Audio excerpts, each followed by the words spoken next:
الله الرحمن الرحيم. يا أيها المزمل قم الليل إلا قليلا نصفه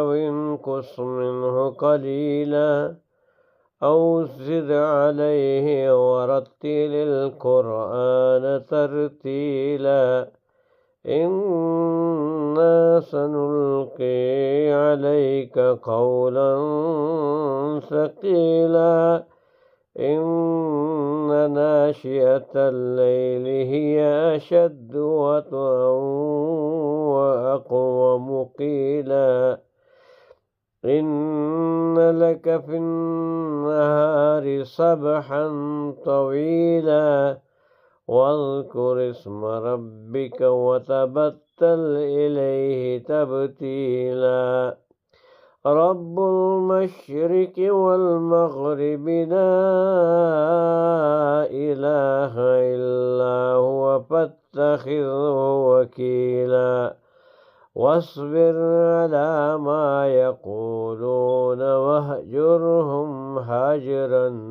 جميلا.